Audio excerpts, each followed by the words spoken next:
If you're watching this video, then you're probably asking yourself, how can I get a job as a professional trader? Now, having worked at 5 different proprietary trading firms before starting MTG, I'm going to answer this question for you. So to better answer this question, what we're going to do is we're actually going to look at it from the trading company's perspective. Let's see what a trading firm wants from a candidate to see if you're able to offer that to this firm. Because whenever you're looking to get a job somewhere, you got to ask yourself, well, what is this company where I want to work at? What do they really want? And can I offer it for them? And if so, then you're going to really increase your likelihood of getting hired. So what does a trading firm really want? Well, let's think about it. So a trading firm has a specific number of traders, 10, 20, 100 traders, even more, depending on the size. Now, out of all these traders, some of the traders are profitable, and these are the traders who are making money for the company. So they're making money every single month. Now, the other part of the traders are not profitable yet. And these traders, some of them at one point will become profitable and will have a career in trading, and others will either be fired by the company or will quit. Because not everybody who gets into trading is successful in trading. You should know that by now. Now, why do trading firms continuously hire new people and go through this training process? Why don't they just, instead of doing that, give all the capital that they have to the existing traders that they already have? Why don't they just fire all the traders and just keep the best trader, the one who has the best performance, and give him all the capital? And if you know anything about finance, you should know the answer to that. It's because they want to diversify within their trader pool, right? In the same way that a portfolio manager diversifies within multiple stocks, doesn't put all his eggs in one basket, right?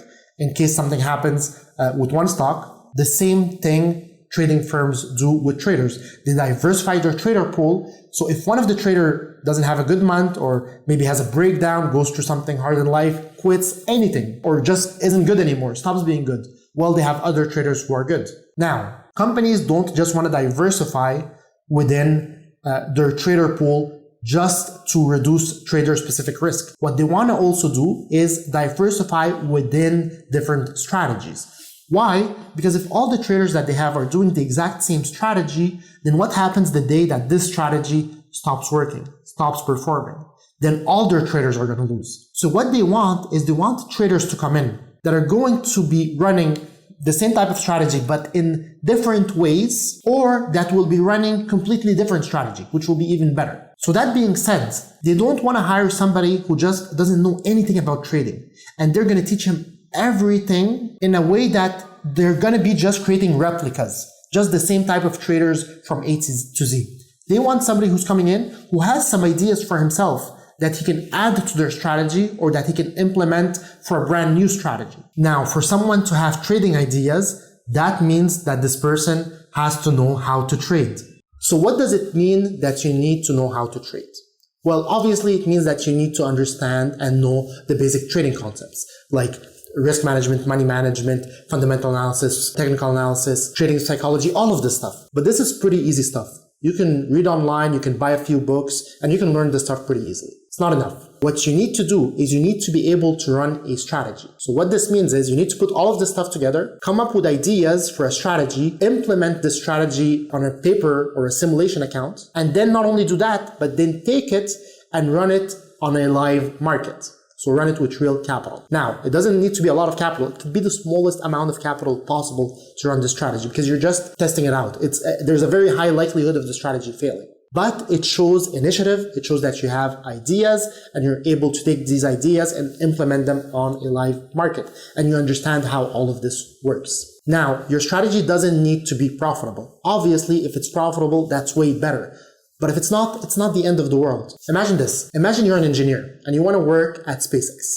You want to launch rockets. You want to build rockets that are launched to Mars. Now, you know how many candidates SpaceX gets every single day? I don't know, but probably a lot. So imagine this. Imagine you go in your backyard, you build a small rocket, and you launch it. The rocket doesn't reach orbit. It fails. It goes up a few hundred meters, drops, crashes. Now, when you send your CV to SpaceX and you put on your CV that you built a rocket yourself, you came up with ideas, and you talk about all the other ideas you had to make it better, but obviously you don't have all the resources to build it, and that you've launched it and it fails, well, guess what? You're going to stand out across from the thousands of other candidates that they have that didn't do anything, that just went to school and learned about rockets, but never actually implemented anything. Because what SpaceX knows is if they hire you, which the ideas that you have and your initiative and the resources that they're going to able to give you and the other smart people around you, you're going to be able to build a rocket and launch it to space. So it's the same thing with trading firms. They know that with their help and your initiative and your ideas, they can get your strategy to become profitable. Why? Because they have so much resources that they're going to offer you. For example, proprietary trading softwares. So their own trading software that they use that's going to help you get better trades. Smart order routers that are going to get you better fills on your executions. Better trading fees. Faster news providers, Bloomberg terminals, the people around you, the traders that are going to give you ideas, and the firms that are going to give you better trading techniques, better ways to scale into trades and scale out of trades. So whenever I was doing hiring for firms and we saw somebody who's coming in and he's showing us a strategy already, we would look at the performance and see, okay, well, you know what? He has a 1.5 Sharpe ratio.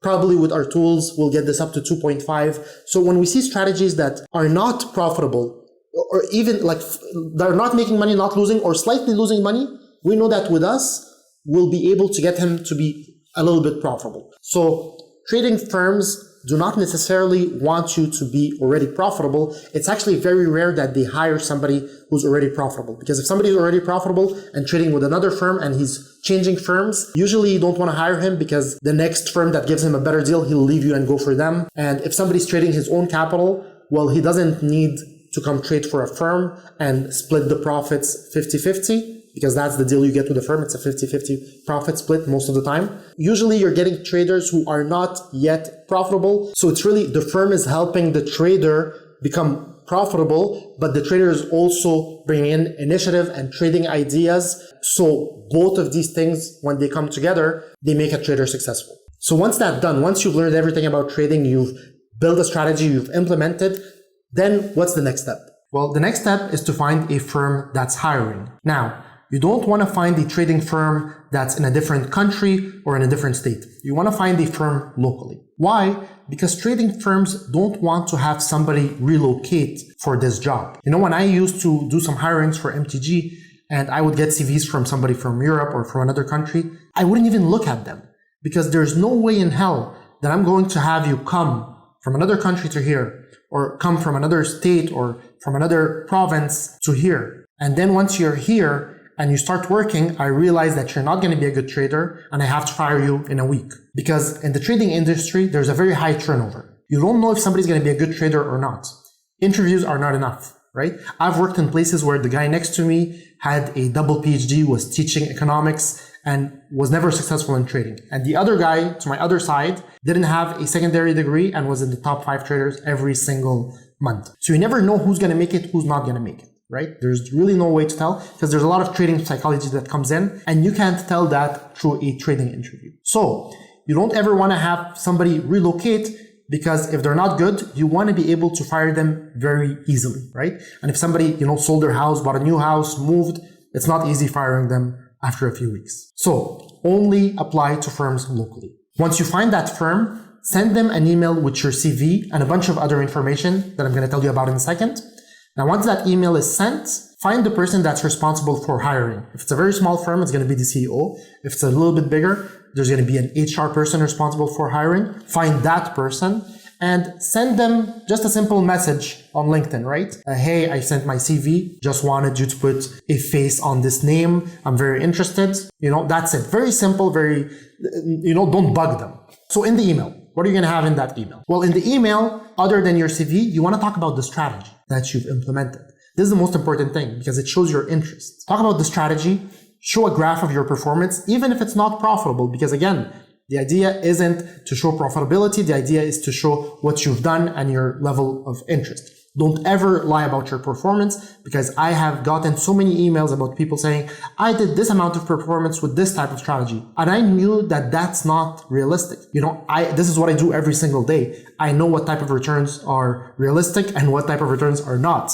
And if you tell me like ridiculously high returns, then I'm not even looking at the CV. If somebody's showing me returns where he's actually negative, then I know at least that person is truthful and I can trust what he's saying in his CV. Just show your performance, even if it's a losing strategy, and show some metrics. Show the Sharpe ratio. Show your drawdowns.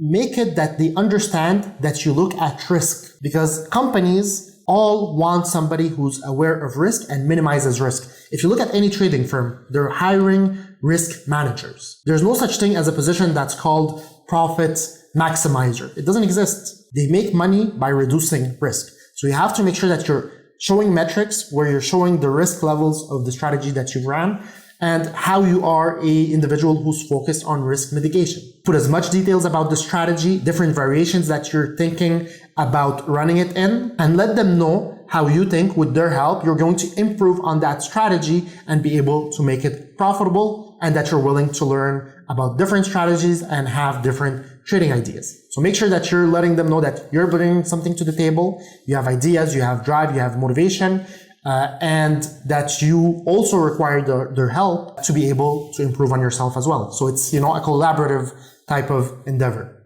Now, lastly, what you need to include in your email, you need to let them know that you're not in a rush to make money.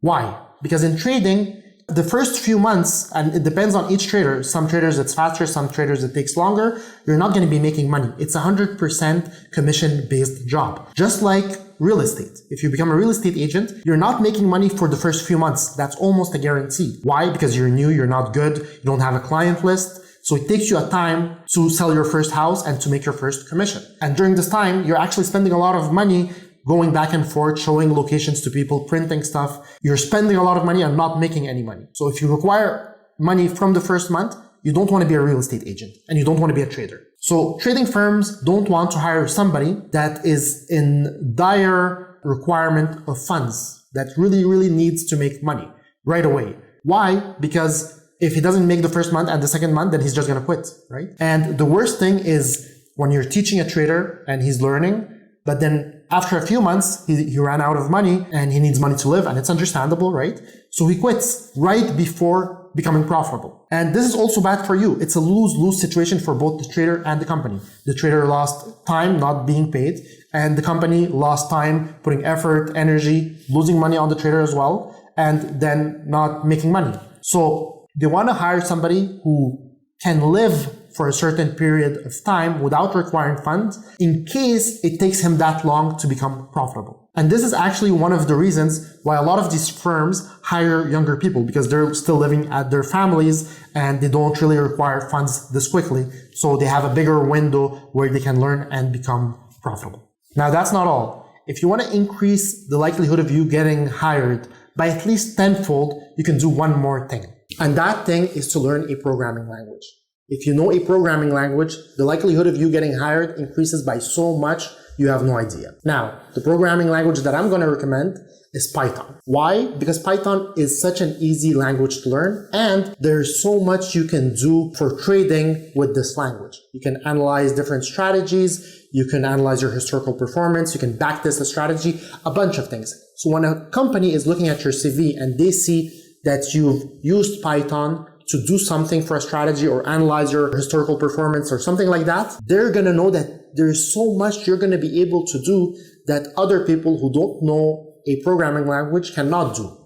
And that's really going to increase the likelihood of you getting hired. Whenever I was looking through CVs and I saw somebody using Python or MATLAB or any other language to test a strategy, instantly I would take that CV and I would put it on the top of the list. So that's it, guys. If you want to get a job as a trader, learn everything you need to know about trading, come up with a strategy, test it out, implement it. And if you really want to increase the likelihood of getting that job, learn yourself a programming language like Python.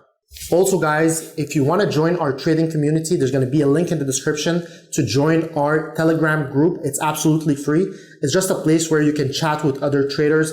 I also hop in there once every week and I answer questions there. So link in the description, make sure to join.